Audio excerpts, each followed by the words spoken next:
할렐루야.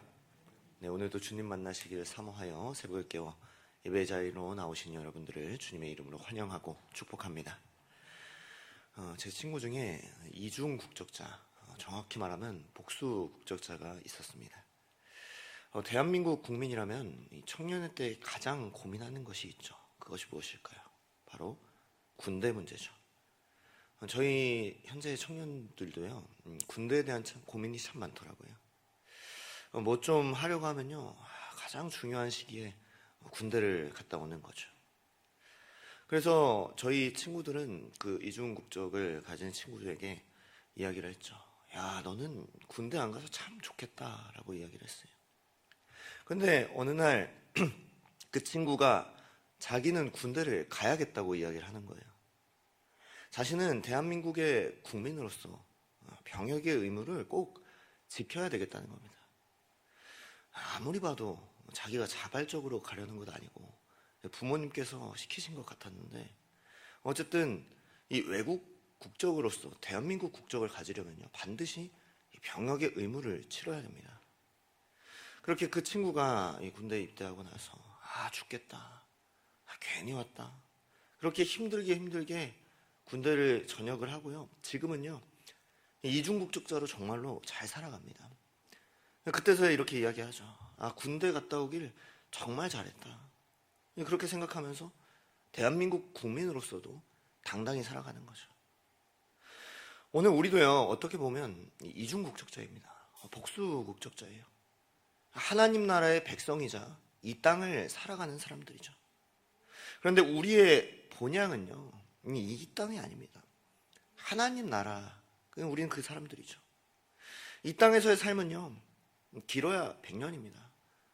100세 시대라고 하지만 100살까지 살지 못하잖아요. 그러나 우리의 본향 하나님 나라는요, 영원하다는 거죠.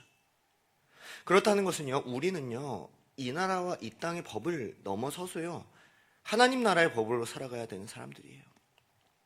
오늘 우리는요, 하나님 나라의 백성으로서 이 땅을 살아가면서 하나님 나라의 법을 지키며 살아가십니까?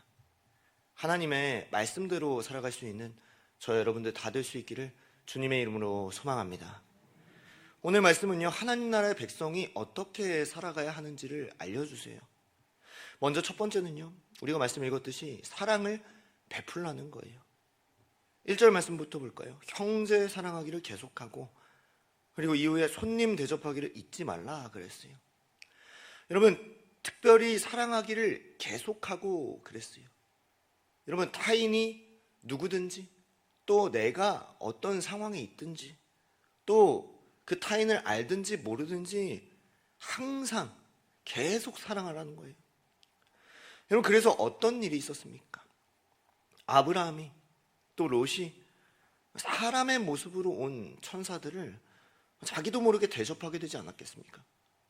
그들에게 먹을 것과 씻을 물, 그들에게 쉴 곳을 마련해 준 거죠.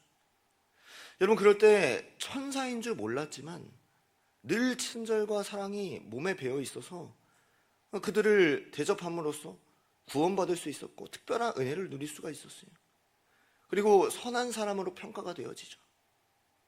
만약 그들이 여유로운 상황에만, 그리고 또 아는 사람만, 또 기분에 따라서 형제를 대하고 손님을 대했다면요, 이러한 은혜는 누리지 못하게 되었을지 모릅니다.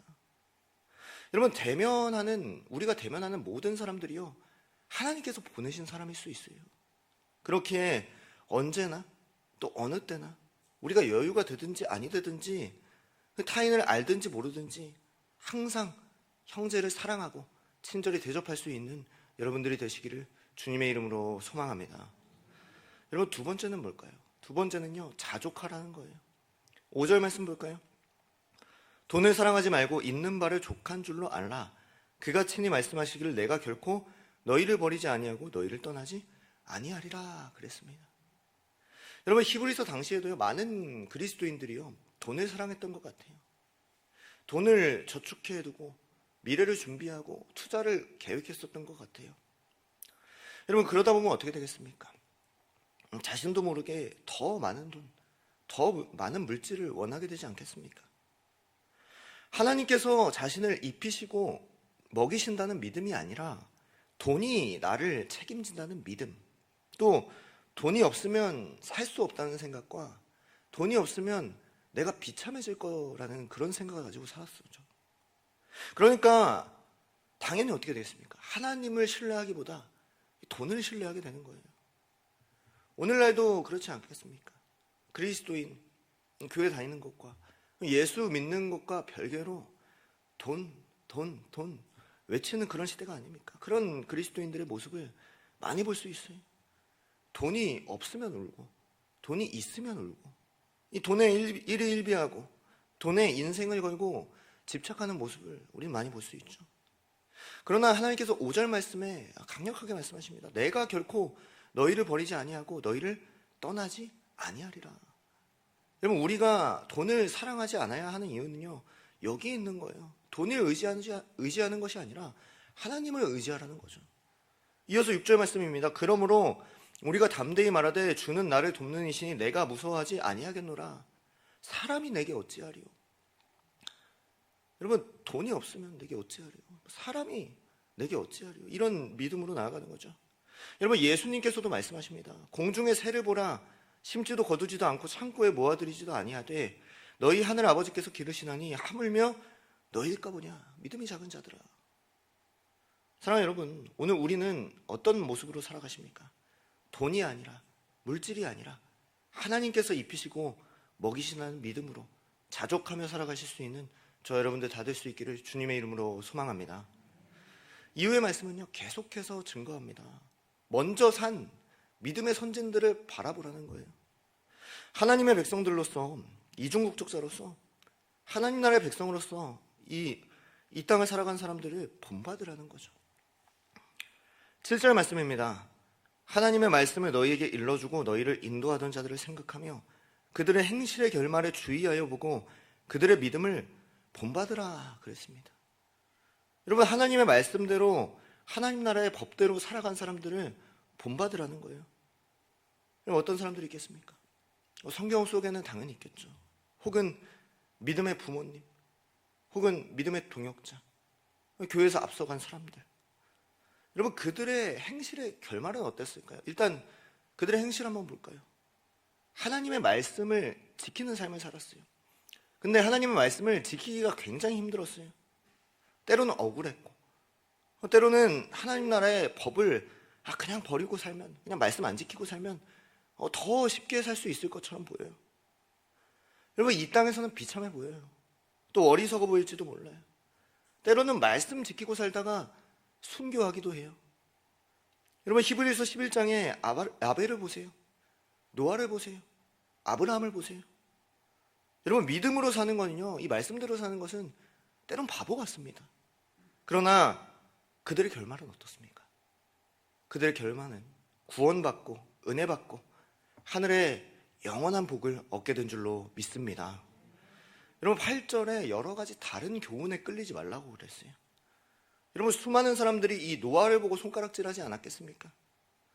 방주 만든다고, 저거 필요도 없는 방주 만들고 있다고, 필요도 없는 말씀 따르고 있다고 손가락질했을 거예요. 여러분, 아브라함 보고 손가락질했을 겁니다. 가족, 친척, 재산, 땅 다 버리고 누군지도 모르는 하나님 말씀 따라간다고. 나이가 몇인데 하나님이라는 그 말씀 듣고 자식이 생길 거라고 생각한다고. 여러분, 그렇게 손가락질하는 사람들은요, 어떤 법을 따랐을까요? 세상의 법을 따른 사람들이에요. 하나님을 믿는 믿음이 아닌, 하나님의 말씀이 아닌 여러 가지 다른 교훈들, 다른 법을 따랐어요. 여러분, 이 말씀이 쓰여질 때는 어떤 때일까요? 왜 이런 말씀이 쓰여졌을까요? 예수가 아닌 음식에 대한 정결법이 그것에 따라서 구원이 있다 없다가 논해지던 시기였어요. 그걸 지키면 구원을 받는 거고, 그걸 지키지 못하면 구원이 없는 거다. 자신의 생각대로 생각한 거죠. 오늘날 우리에게는 어떤 이단 사상들이 들어옵니까? 어떤 여러 가지 교훈들이 들어옵니까? 예수가 아닌 세상이 전부라는 그러한 이단 사상이 들어오고 있지 않습니까? 돈이, 물질이, 또 명예가, 권력이, 또 내가 나를 살리고 나에게 생명 준다는 믿음과 그 법으로 살아가고 있지 않습니까? 12절 말씀을 증거합니다. 그러므로 예수도 자기 피로써 백성을 거룩하게 하려고 성문 밖에서 고난을 받으셨느니라. 여러분, 다른 세상의 법, 여러 가지 교훈이 아니라 오직 예수의 피가 우리를 거룩하게 하고 구원하는 줄로 믿습니다. 그럼 우리는요, 어떤 믿음으로 살아가야 합니까? 우리를 위하여 피 흘리신 그 예수 그리스도를 붙잡는 마음이에요. 13절 말씀 증거합니다. 그런즉 우리도 그의 치욕을 짊어지고 영문 밖으로 그에게 나아가자 그랬습니다. 세상의 법이 아닌 하나님의 말씀으로 그리스도의 십자가를 함께 지고 예수 그리스도께 함께 나아가자는 거죠. 그럴 때 마치 군대에 가는 것처럼, 또 믿음의 선진들이 이 땅에서 고통스럽고 고난스러웠던 것처럼요, 치열하게 그 싸움을 살면서 참 어려울 수 있어요. 그러나 그 법대로 예수 그리스도를 따라가는 길은 어떤 길입니까? 14절 말씀입니다. 우리가 여기에는 영구한 도성이 없으므로 장차 올 것을 찾나니 그랬습니다. 여러분, 우리는요, 세상의 소망을 두고 살아가는 사람들이 아니에요. 이 땅의 것은 영원하지 않지만 예수 그리스도 붙잡고 나아갈 때 장차 올 영구한 도성인 하나님 나라의 영광이 우리에게 있는 줄로 믿습니다. 우리가 하나님 나라의 백성으로서 그냥 이 땅에 발붙이고 살아가지만 이 땅의 법을 넘어서서 하나님의 법, 하나님의 말씀을 따르기를 원합니다. 그것이 어려울 수 있어요. 힘들 수 있어요. 그러나 그럼에도 불구하고 하나님 나라의 말씀, 그 법으로 예수 그리스도를 붙잡고 살아갈 때 장차 올 영구한 도성, 하나님 나라의 영광을 누리게 되는 우리 모두와 우리 모두의 가정 될 수 있기를 주님의 이름으로 축복하고 소망합니다. 아멘.